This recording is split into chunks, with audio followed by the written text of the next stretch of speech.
한국 따위가 낄 자리가 아닙니다. 전차는 독일의 영역이다. 유럽에서 상식처럼 오가던 말이었습니다. 그런데 말입니다, 여러분. 지금 세계는 어떻습니까? 전쟁은 길어지고 유럽 전역이 재무장에 나서고 있습니다. 수십조 원이 걸린 판에 강대국들이 몰려들었지만 현실은 잔혹했습니다. 납기는 10년, 가격은 폭등. 지금 당장 쓸 전차가 없었습니다. 그때였습니다.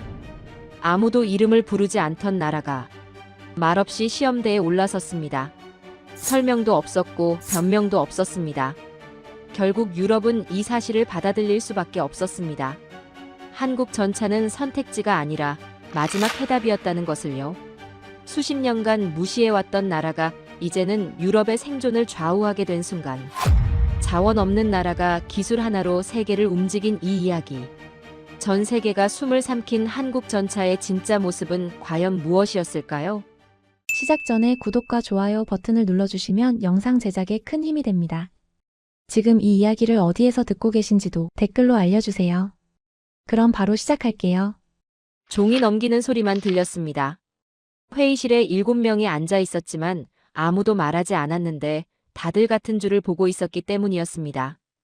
독일 레오파르트 표적 명중 실패.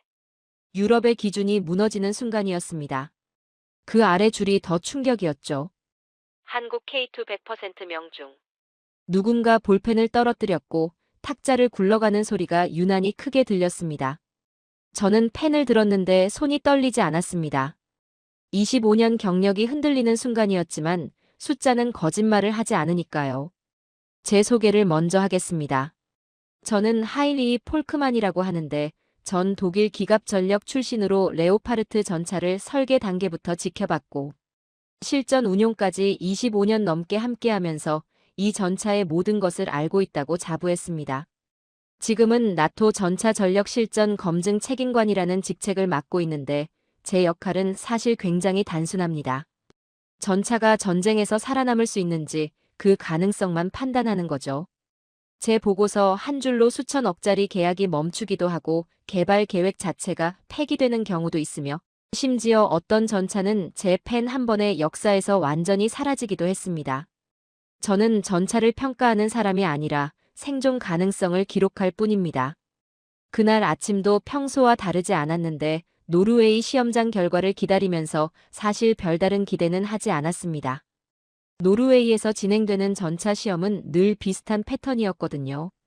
독일 레오파르트가 기준을 통과하고 나머지 전차들이 그 뒤를 따라가는 구조였는데 이건 그냥 당연한 수순이었습니다.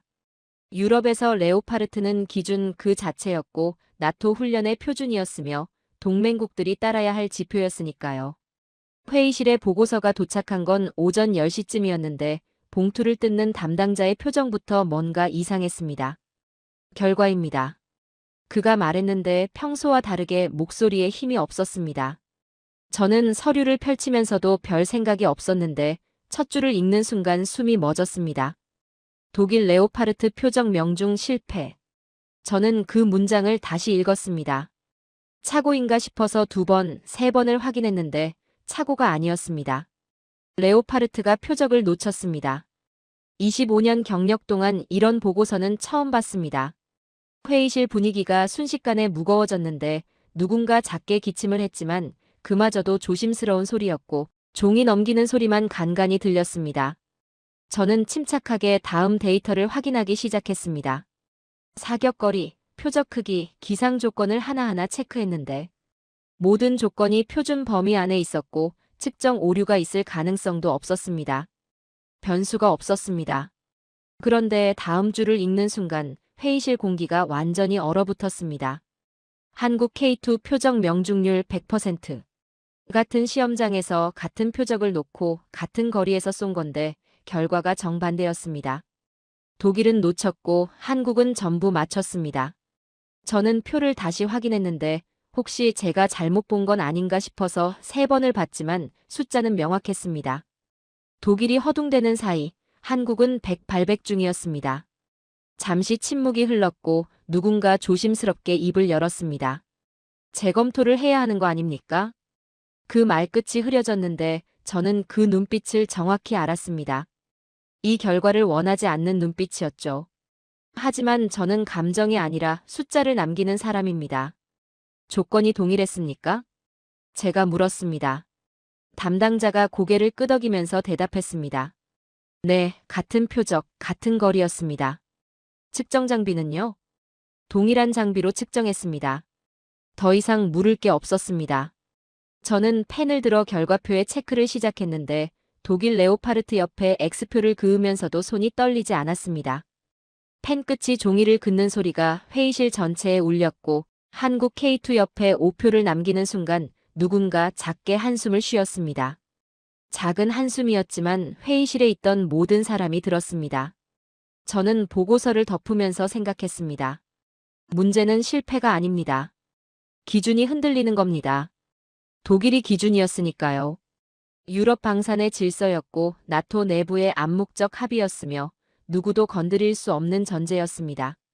그런데 그 기준이 표적을 놓쳤고 한국이 맞췄습니다. 저는 그때까지 한국 전차를 변수 정도로만 봤습니다. 성장 속도가 빠른 나라니까 가성비는 좋을 수 있다고 생각했지만 유럽 기준과는 다른 레벨일 거라고 판단했죠. 그 판단이 틀렸다는 걸 보고서 한 장으로 확인했습니다. 나는 그 흔들림을 그대로 적었습니다. 이 보고서가 공개되면 질서가 바뀐다는 걸 저도 알았고 회의실에 있던 사람들도 알았습니다. 하지만 숫자는 이미 남았습니다. 사실 그 시험은 공정하지 않았습니다. 노르웨이 측에서 조건을 바꿨거든요.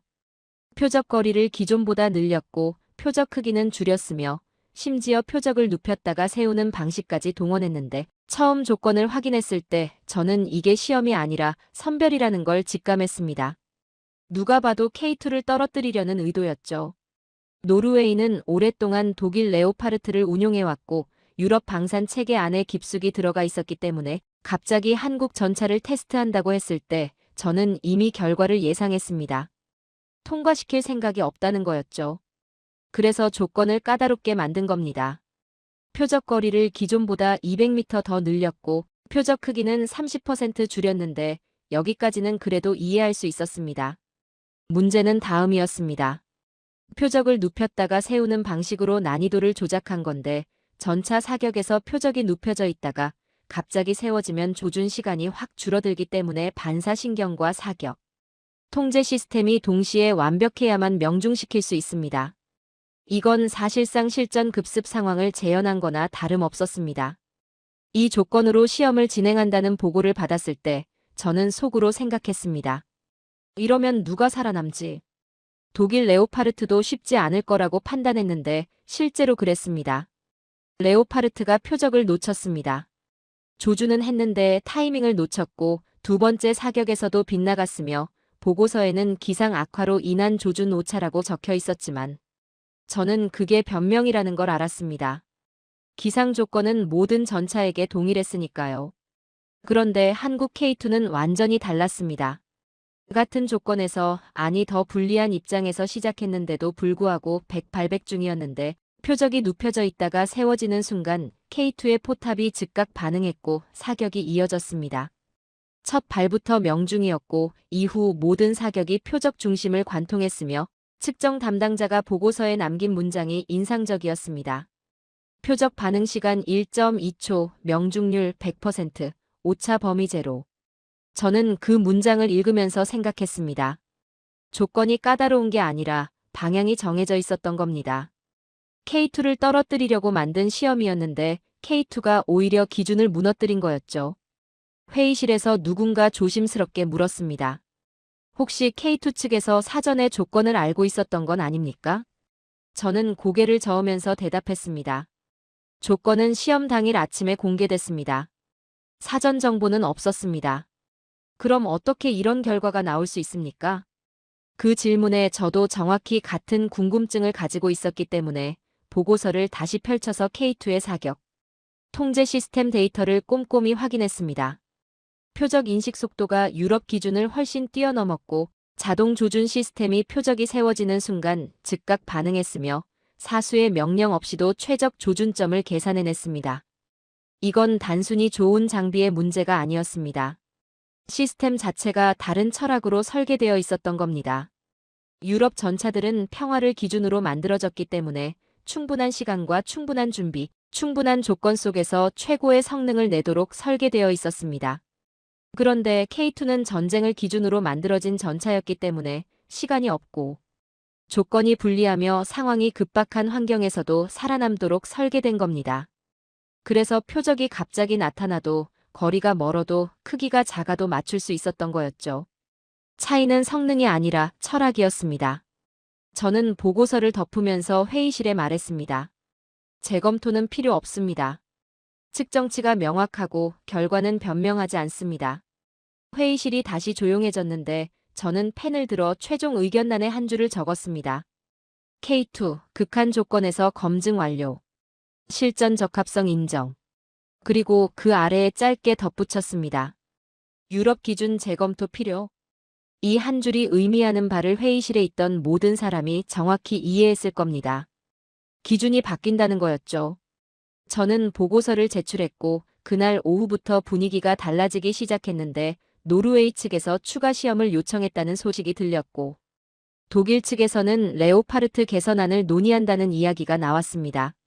하지만 저는 이미 알고 있었습니다. 이건 공개되면 질서가 바뀐다는 걸요. 그런데 노르웨이 측에서 한 가지를 더 요청했습니다. 사격만으로는 부족합니다. 기동 테스트를 진행하겠습니다. 회의실에 있던 누군가가 중얼거렸습니다. 눈밭에서요? 네, 노르웨이 환경에 맞는 기동력을 확인해야 합니다. 저는 그 말을 듣는 순간 이게 또 다른 압박이라는 걸 직감했습니다. 사격에서 졌으니 이번엔 기동력으로 승부를 보겠다는 거였죠. 노르웨이 겨울은 가혹하기 때문에 눈밭에서 전차를 제대로 움직이는 것 자체가 기술이고 유럽 전차들도 고전하는 환경입니다. 아마도 그들은 생각했을 겁니다. 한국 전차가 아무리 사격을 잘해도 우리 땅에서는 못 움직일 거야. 저는 보고서를 덮으면서 생각했습니다. 다음은 기동력이구나. 그리고 그곳에서 제가 상상하지 못한 장면을 보게 될 줄은 몰랐습니다. 노르웨이 시험장에 도착했을 때 저는 눈밭을 보면서 생각했습니다. 이건 공정한 시험이 아니라 환경 그 자체가 무기구나. 눈이 무릎까지 쌓여 있었고 기온은 영하 15도를 오르내렸으며 바람이 불 때마다 시야가 하얗게 가려졌습니다.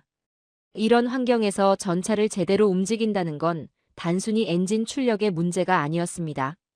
트랙이 눈에 빠지지 않도록 제어해야 하고 급격한 온도 변화 속에서도 엔진이 멈추지 않아야 하며 무엇보다 조종수가 눈밭 위에서 방향 감각을 잃지 않아야 했습니다.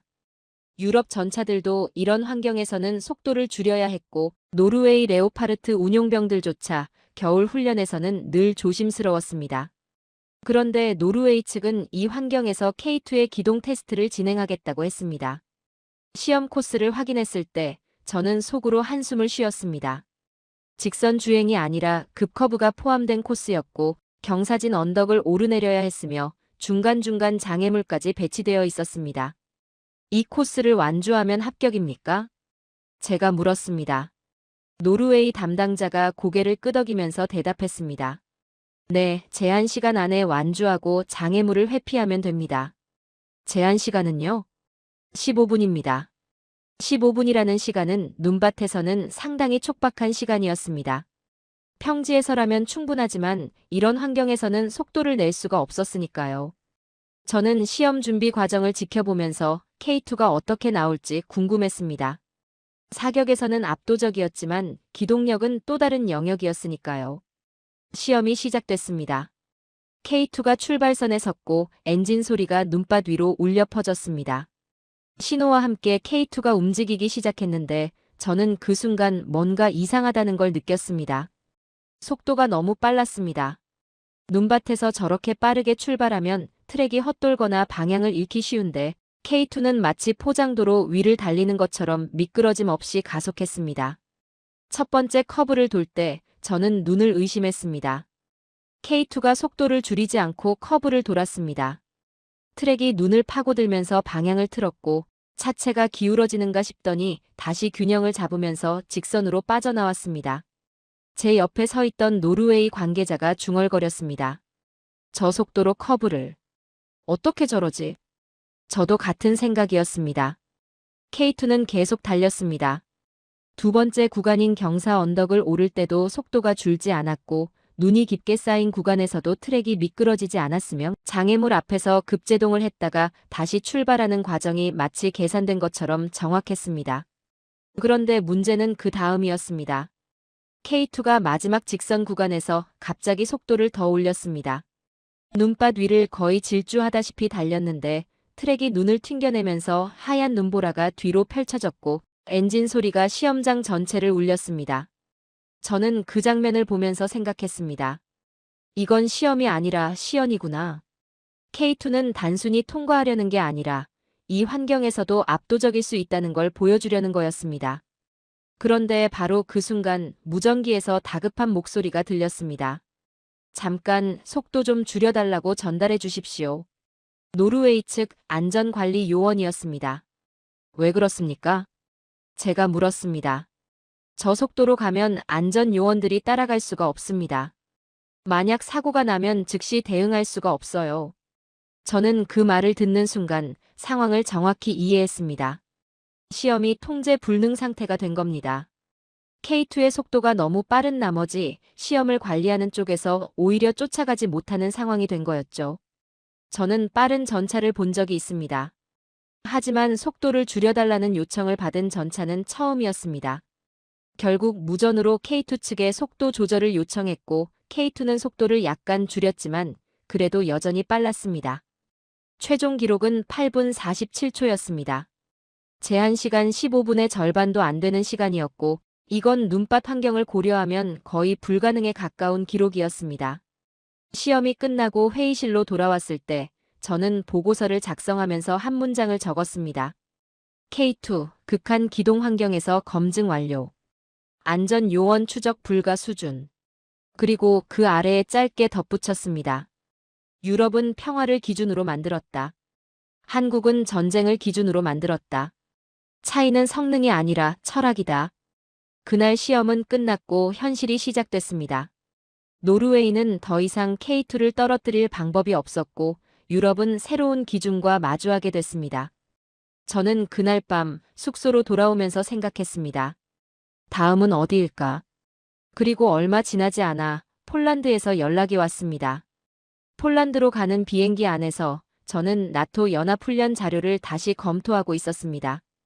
이번 훈련은 노르웨이와는 차원이 완전히 달랐는데 미국, 독일, 프랑스, 영국까지 참가하는 대규모 훈련이었고 각국의 주력 전차들이 모두 모이는 자리였기 때문에 여기서의 성적은 단순한 시험 결과가 아니라 실질적인 서열을 결정하는 의미를 갖고 있었습니다. 훈련은 거짓말을 하지 않습니다. 폴란드 훈련장에 도착했을 때 각국 전차들이 정렬되어 있는 모습을 보면서 묘한 긴장감을 느꼈는데 제 옆에 서 있던 폴란드 측 훈련 책임관이 말을 걸어왔습니다. 책임관님, 한국 전차에 대한 소문 들으셨습니까? 노르웨이 이야기 말입니까? 네, 사격도 사격이지만 눈밭에서 미친 듯이 달렸다던데요. 안전 요원들이 쫓아가지 못했다고 하더군요. 저는 고개를 끄덕이면서 대답했습니다. 사실입니다. 제가 직접 봤습니다. 그가 K2를 바라보면서 말했습니다. 그럼 여기서도 한번 봐야겠군요. 죽음의 언덕에서 어떻게 나오는지 말입니다. 죽음의 언덕. 저는 그 이름을 들으면서 이번 훈련의 핵심이 무엇인지 정확히 알았습니다. 훈련 첫날은 기본 기동이었는데 큰 차이가 없었지만 둘째 날 아침 훈련 감독관이 브리핑을 시작하면서 분위기가 달라졌습니다. 오늘은 급경사 코스를 진행합니다. 일명 죽음의 언덕이라고 부르는 구간인데 경사가 거의 45도에 가깝고 노면 상태가 좋지 않습니다. 통과하면 가점이고 실패해도 감점은 없습니다. 무리하지 마십시오. 그 말에 몇몇 승무원들이 안도하는 표정을 지었지만 저는 속으로 생각했습니다. 말은 그렇게 하지만 여기서 못 올라가면 끝이지. 먼저 미국 에밀 에이브람스가 시도했는데 출발은 좋았지만 경사 중반쯤에서 트랙이 미끄러지기 시작했고 결국 3분의 2 지점에서 멈춘 뒤 무전으로 교신하는 소리가 들렸습니다. 더 이상은 위험합니다. 후진하겠습니다. 다음은 독일 레오파르트였는데 옆에 서 있던 독일 측 평가관이 자신 있는 표정으로 말했습니다. 레오파르트는 다를 겁니다. 이런 지형 훈련을 많이 했으니까요. 하지만 결과는 비슷했습니다. 레오파르트도 정상까지 도달하지 못했고 트랙이 바위에 걸리면서 균형을 잃었기 때문에 중단할 수밖에 없었습니다. 프랑스 르클레르도 마찬가지였는데 저는 생각했습니다. 힘겨운 건 정상이다. 죽음의 언덕은 핑계를 허락하지 않으니까. 그런데 K2의 차례가 됐을 때 분위기가 확 달라졌습니다. 폴란드 승무원들이 K2 주변에 모여들었고 독일과 미국 승무원들도 하던 일을 멈추고 K2를 주목했습니다. 제 옆에 있던 폴란드 책임관이 다시 물었습니다. 책임관님, 솔직히 어떻게 보십니까? 저 전차가 올라갈 수 있을까요? 저는 잠시 망설이다가 대답했습니다. 모르겠습니다. 미국도 독일도 실패했으니까요. K2가 출발했습니다. 처음에는 다른 전차들과 비슷하게 천천히 올라가기 시작했는데 경사가 가팔라지는 지점부터 차이가 보이기 시작했습니다. K2의 엔진 소리가 놀라울 정도로 안정적이었고 트랙이 노면을 정확하게 물어뜯으면서 올라갔으며 바위 구간에서도 속도가 거의 떨어지지 않았습니다. 옆에 서 있던 미국 측 관계자가 중얼거렸습니다. 저건 어떻게 저렇게 안정적이지? 그런데 바로 그 순간 경사 3분의 2 지점에서 K2가 갑자기 멈췄습니다. 다른 전차들이 모두 포기했던 바로 그 지점이었습니다. 훈련장이 조용해졌습니다. 누군가 작게 말했습니다. 역시 안 되는구나. 저도 그렇게 생각했습니다. 그런데 K2가 다시 움직이기 시작했습니다. 후진이 아니었습니다. 전진이었습니다. 제 옆에 있던 폴란드 책임관이 놀란 목소리로 말했습니다. 저거 지금 다시 올라가고 있는 겁니까? 그런 것 같습니다. 멈췄던 그 자리에서 K2의 트랙이 다시 땅을 파고들기 시작했고 차체가 위로 치고 올라갔습니다. 엔진 소리가 폭발적으로 커졌고 K2는 마치 벽을 기어오르듯이 경사를 뚫고 올라가기 시작했습니다. 바위를 넘고 요철을 지나고 트랙이 흙을 튕겨내면서 K2는 계속해서 위로 올라갔습니다. 훈련장에 있던 모든 사람이 숨을 죽이고 지켜봤습니다. 그리고 마침내 K2가 정상에 도달했습니다. 완전한 침묵이 흘렀습니다. 아무도 박수를 치지 않았고 아무도 환호하지 않았습니다. 그건 감탄이나 축하의 침묵이 아니라 인정의 침묵이었습니다. 제 옆에 있던 폴란드 책임관이 천천히 말했습니다. 책임관님, 방금 뭘 본 겁니까? 저는 노트를 꺼내서 한 줄을 적었습니다. K2, 죽음의 언덕 완주. 중간 정지 후 재출발 성공. 이건 묘기가 아니라 능력이다. 그리고 그날 저녁, 저는 폴란드 승무원들의 표정을 봤습니다. 그들의 눈빛이 달라져 있었습니다. 독일 전차 옆을 지나갈 때 예전처럼 고개를 숙이지 않았고 미국 승무원들과 이야기할 때도 한 발 물러서지 않았으며 K2 옆을 지날 때는 오히려 어깨가 펴져 있었습니다. 전차는 쇳덩이가 아니라 태도를 만듭니다. 그 표정이 모든 걸 말했습니다. 훈련이 끝나고 며칠 뒤 저는 폴란드 기지 식당에서 묘한 장면을 목격했습니다. 폴란드 승무원 몇 명이 독일 레오파르트 승무원들과 같은 테이블에 앉아 있었는데 예전 같았으면 상상하기 힘든 광경이었습니다. 폴란드는 오랫동안 독일 앞에서 조심스러웠습니다. 역사적인 이유도 있었고 군사적으로도 독일 장비에 의존해왔기 때문에 늘 한 발 물러서는 분위기였죠. 그런데 그날 분위기가 달랐습니다. 폴란드 승무원 하나가 독일 승무원에게 말하는 걸 들었습니다. 레오파르트도 좋은 전차지만 우리는 이제 선택지가 있습니다. 말투가 달랐습니다. 예전처럼 눈치를 보거나 조심스럽게 말하는 게 아니라 당당하게 자기 의견을 말하고 있었습니다. 독일 승무원이 약간 불편한 표정으로 대답했습니다.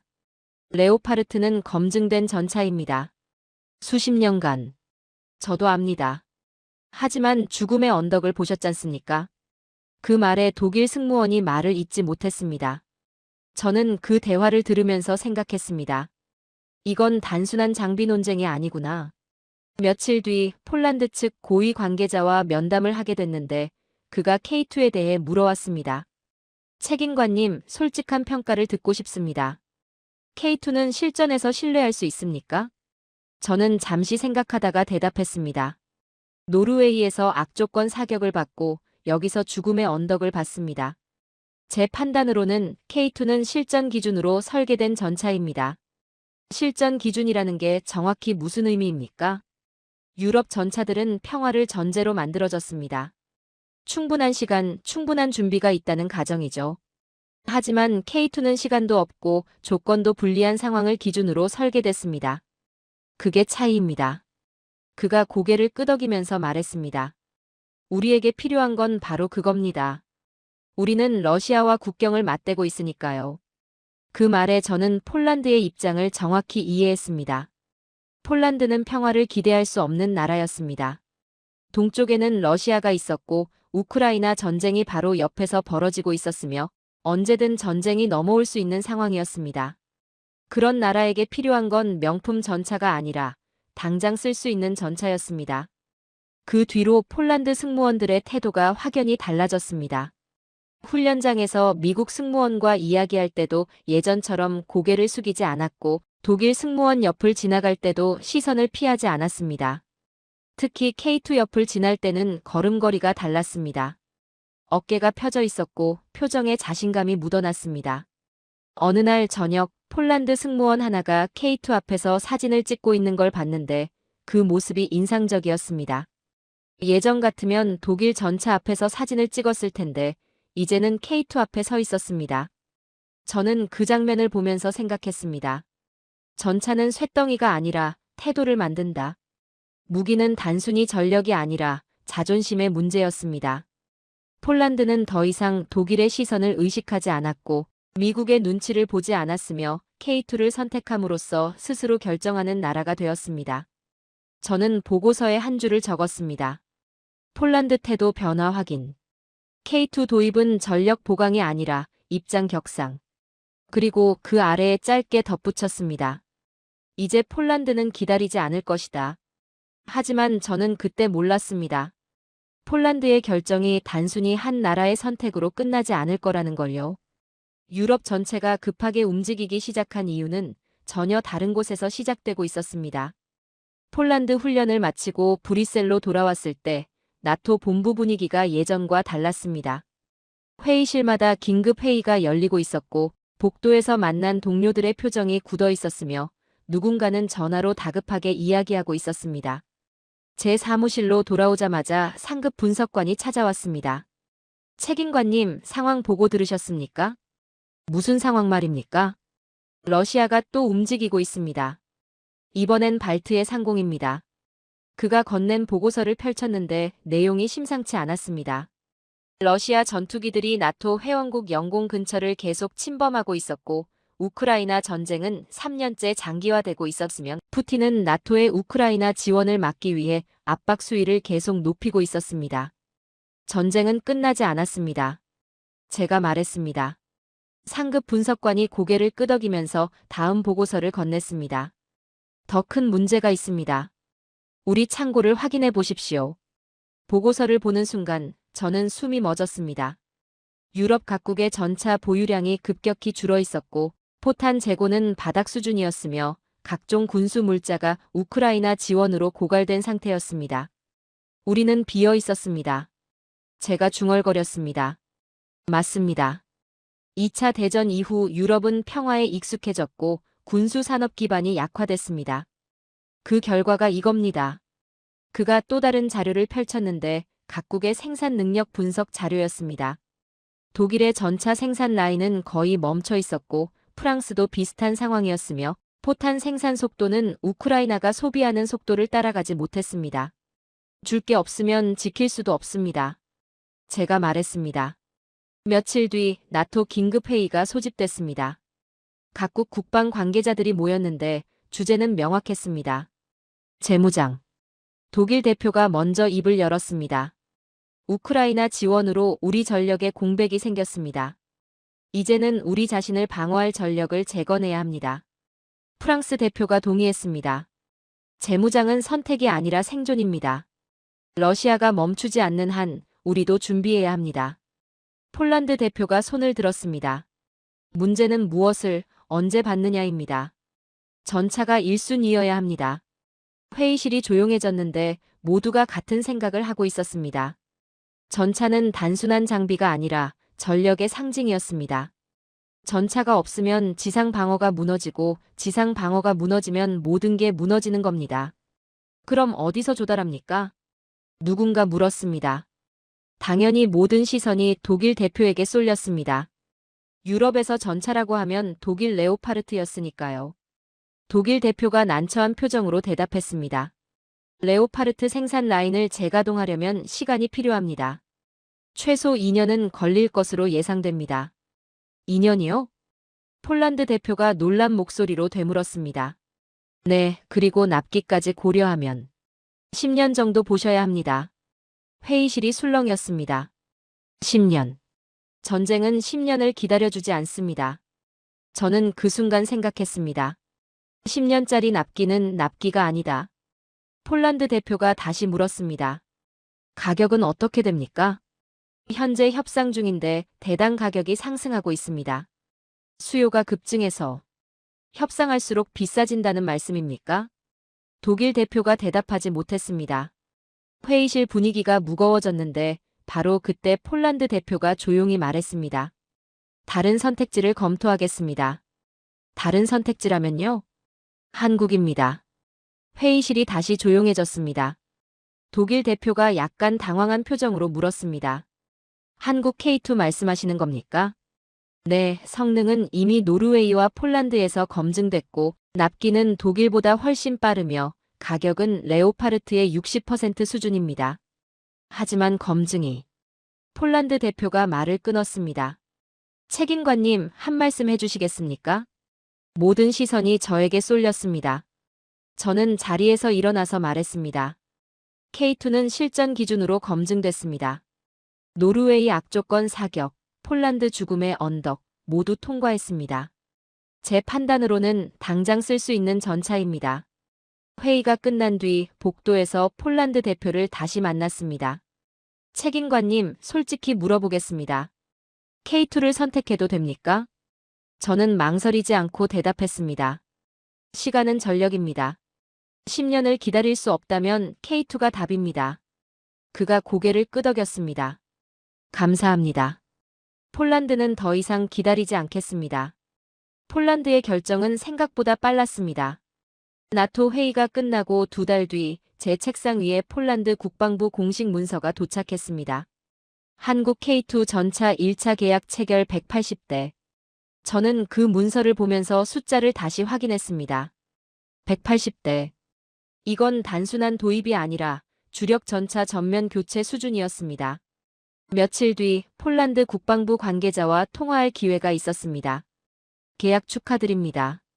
180대면 상당한 규모인데 납기는 어떻게 됩니까? 한국 측에서 제시한 일정이 놀라웠습니다. 독일이 10년이라고 했던 물량을 한국은 3년 안에 납품하겠다고 했습니다. 3년이요? 네, 처음엔 저희도 믿지 못했습니다. 하지만 한국은 이미 생산 라인이 가동 중이었고 수출 경험도 있었으며 무엇보다 약속을 지키는 나라였습니다. 저는 그 말을 듣고 생각했습니다. 전쟁은 기다려주지 않는다. 한국은 그걸 이해하고 있구나. 가격은 어떻습니까? 레오파르트 견적의 60% 수준입니다. 성능은 같거나 더 좋은데 가격은 절반이고 납기는 3분의 1입니다. 선택은 명확했습니다. 통화를 끝내고 저는 보고서를 작성하기 시작했는데 그때 상급 분석관이 급하게 들어왔습니다. 책임관님, 폴란드가 추가 계약을 발표했습니다. 추가요? 벌써요? 네, 2차 계약 180대. 총 360대입니다. 저는 계산기를 두드렸습니다. 360대면 폴란드 전차 전력의 거의 전부였고 계약 금액은 대략 13조 원 규모였습니다. 13조. 제가 중얼거렸습니다. 상급 분석관이 말했습니다. 이건 구매가 아니라 방향 전환입니다. 폴란드가 유럽 방산 체계에서 벗어나기 시작한 겁니다. 그 말이 맞았습니다. 폴란드는 뒤돌아보지 않았습니다.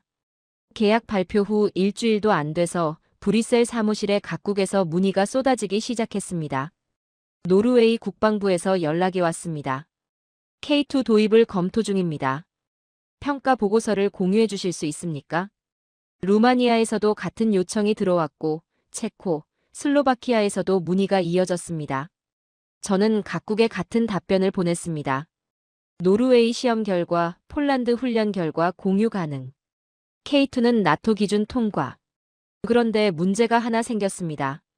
한 달 뒤 한국 방산 관계자와 화상회의를 하게 됐는데 그가 난처한 표정으로 말했습니다. 책임관님, 솔직히 말씀드리겠습니다. 주문이 너무 많이 들어와서 생산 라인이 포화 상태입니다. 얼마나 밀려 있습니까? 폴란드 360대, 노르웨이 54대 확정이고 루마니아에서 80대 문의가 들어왔으며 그 외 국가들에서도 계속 연락이 오고 있습니다. 현재 생산 능력으로는 모든 주문을 소화하기 어렵습니다. 그럼 어떻게 하실 겁니까? 두 가지 방법이 있습니다. 하나는 납기를 늘리는 것이고 다른 하나는 그가 잠시 말을 멈췄다가 계속했습니다. 현지 생산입니다. 폴란드나 다른 유럽 국가의 생산 라인을 설립하는 겁니다. 저는 그 말을 듣는 순간 의미를 정확히 파악했습니다. 현지 생산이라는 건 단순한 수출이 아니라 파트너십이었습니다. 기술 이전이었고 장기 협력이었으며 한국이 유럽 방산 생태계 안으로 완전히 들어온다는 의미였습니다. 현지 생산까지 고려하고 계십니까? 네, 폴란드 측과 논의 중입니다. 이미 긍정적인 반응을 받았습니다. 회의를 끝내고 저는 창밖을 바라보면서 생각했습니다. 주문이 밀려든다는 건 인정이 아니라 의존입니다. 생산 라인이 꽉 찼을 때 게임은 끝났습니다. 유럽은 한국을 선택했고 그 선택은 되돌릴 수 없었습니다. 저는 보고서 마지막 장에 한 줄을 적었습니다. 유럽 방산 질서 재편 확인. 한국 공급자에서 파트너로 전환. 그리고 그 아래에 짧게 덧붙였습니다. 돈은 거짓말을 하지 않는다. 13조는 신뢰의 무게다. 그로부터 6개월 뒤 저는 폴란드 바르샤바에 다시 왔습니다. 이번엔 훈련장이 아니라 한국-폴란드 합동생산시설 기공식 참석차였습니다. 공사 현장에 섰을 때 저는 이 광경이 단순한 공장 건설이 아니라는 걸 알았습니다. 폴란드 국방장관이 연설하는 모습을 보면서 저는 그의 말 한마디 한마디를 새겼습니다. 오늘은 폴란드 방산 역사의 새로운 장이 열리는 날입니다. 우리는 더 이상 기다리지 않습니다. 박수 소리가 터져 나왔는데 폴란드 관계자들의 표정에서 자부심이 묻어났습니다. 기공식이 끝나고 저는 나토 동유럽 담당 책임관과 함께 커피를 마시면서 이야기를 나눴습니다. 책임관님, 노르웨이도 최종 확정했다는 소식 들으셨습니까? 네, 54대 계약이라고 들었습니다. 루마니아도 80대로 거의 확정 단계입니다. 체코와 슬로바키아도 검토 중이고요. 저는 커피를 한 모금 마시면서 물었습니다. 주문이 계속 밀려들고 있다는 얘기군요. 맞습니다. 솔직히 이 속도면 한국 생산 라인만으로는 감당이 안 될 겁니다. 그래서 폴란드 현지 공장이 필수가 된 거고요. 현지 공장이 완공되면 어떻게 됩니까? 유럽 내 생산 거점이 생기는 겁니다. 폴란드에서 만든 K2를 주변국에 공급할 수 있고 기술 협력도 강화되며 사실상 한국이 유럽 방산의 핵심 파트너가 되는 겁니다. 저는 그 말을 듣고 고개를 끄덕였습니다. 주문이 밀려든다는 건 인정이 아니라 의존이다. 며칠 뒤 브뤼셀로 돌아와서 최종 보고서를 작성하기 시작했습니다. 책상 위에는 지난 1년간의 자료가 쌓여 있었습니다. 노르웨이 시험 결과, 폴란드 훈련 기록, 각국 계약 현황, 생산 일정표. 저는 그 자료들을 하나하나 넘기면서 이 모든 게 어떻게 시작됐는지 떠올렸습니다. 회의실에서 보고서 한 장을 펼쳤던 그날. 독일 레오파르트 표적 명중 실패. 한국 K2 100% 명중. 그 한 줄에서 모든 게 시작됐습니다. 저는 최종 보고서 첫 페이지에 제목을 적었습니다. 유럽 전차 전력 재편 과정 분석 한국 K2 도입 사례 연구. 그리고 요약 섹션을 작성하기 시작했습니다. 러시아의 지속적 위협과 우크라이나 전쟁 장기화로 유럽은 재무장이 불가피해졌다. 하지만 유럽 방산은 평화에 익숙해져 있었고 생산 능력은 수요를 따라가지 못했다. 독일 레오파르트의 10년 납기와 가격 상승은 유럽 각국에게 다른 선택지를 찾게 만들었다. 한국 K2는 조건이 아니라 해답처럼 들어왔다. 성능은 검증됐고 납기는 빨랐으며 가격은 합리적이었다. 폴란드가 먼저 움직였고 360대 13조 원 계약으로 방향을 명확히 했다. 노르웨이, 루마니아가 뒤따랐고 유럽 전역에서 주문이 밀려들기 시작했다. 생산 라인이 포화되자 한국은 현지 생산을 결정했다. 이는 단순한 수출을 넘어 유럽 방산 생태계 안으로의 진입을 의미한다. 한국은 더 이상 공급자가 아니라 파트너다. 저는 마지막 문단을 쓰기 위해 잠시 멈췄습니다. 그리고 천천히 타이핑을 시작했습니다. 결론: 푸틴의 야욕이 유럽 재무장을 촉발했고 유럽 재무장이 한국 방산의 기회를 만들었다. 아이러니하게도 러시아의 위협이 한국을 유럽의 핵심 파트너로 만든 셈이다. 유럽은 선택했다. 그리고 그 선택은 되돌릴 수 없다. 생산 라인이 꽉 찼을 때 게임은 끝났다. 보고서를 마무리하고 저는 창밖을 바라봤습니다. 브뤼셀 하늘은 여전히 잔뜩 흐렸지만 저는 명확하게 볼 수 있었습니다. 유럽의 길이 한국으로 꺾였다는 걸요. 저는 파일을 저장하고 마지막으로 개인 노트를 꺼냈습니다. 그리고 한 문장을 적었습니다. 나는 한국을 칭찬하려 나온 사람이 아니다. 나는 전차가 전쟁에서 살아남을 수 있는지 그 가능성만 기록해왔다. 노르웨이의 꼼수도 죽음의 언덕도 계약서의 숫자도 결국 같은 결론으로 모였다. 유럽은 기다릴 시간이 없었고 한국은 이미 준비돼 있었다. 그래서 유럽은 돈을 들고 한국으로 왔다. 그게 오늘의 현실이다. 저는 노트를 덮었습니다. 제 일은 끝났습니다.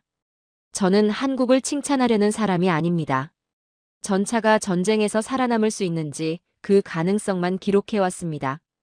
25년간 독일 기갑부대에 있었고 지금은 나토 전차 전력 실전 검증 책임관으로 일하면서 수많은 전차를 평가해왔지만 제 기준은 단 하나였습니다. 숫자는 거짓말을 하지 않는다. 노르웨이에서 봤습니다. 표적을 눕혔다 세우는 꼼수 속에서도 K2는 100, 800 중이었습니다. 조건이 까다로운 게 아니라 방향이 정해져 있었는데 K2는 그 방향 자체를 바꿔버렸습니다. 폴란드에서 봤습니다. 죽음의 언덕에서 미국도 독일도 프랑스도 멈췄는데 K2는 중간에서 멈췄다가 다시 올라갔습니다. 그 순간 모든 게 명확해졌습니다. 이건 묘기가 아니라 능력이라는 걸요. 계약서에서도 봤습니다. 폴란드 360대, 노르웨이 54대, 루마니아 80대. 주문이 밀려들고 생산 라인이 꽉 찼으며 현지 공장까지 논의되는 상황. 돈은 거짓말을 하지 않습니다. 13조라는 숫자는 신뢰의 무게였습니다. 결국 같은 결론으로 모였습니다. 유럽은 기다릴 시간이 없었고 한국은 이미 준비돼 있었습니다. 러시아가 위협하고 우크라이나 전쟁이 장기화되고 유럽 창고가 비어 있을 때 독일은 10년을 말했지만 한국은 지금을 말했습니다. 그래서 유럽은 돈을 들고 한국으로 왔습니다. 그게 오늘의 현실입니다. 저는 여전히 숫자만 기록합니다. 하지만 그 숫자들이 말하고 있습니다. 유럽의 길이 한국으로 꺾였다고. 여러분, 오늘 이야기가 도움이 되셨다면 구독과 좋아요 부탁드립니다. 지금까지 감동의 방이었습니다. 대한민국을 응원한다면 댓글로 대한민국 파이팅이라고 남겨주세요. 다음에도 더 감동적인 한국 이야기로 찾아뵙겠습니다. 시청해주셔서 감사합니다.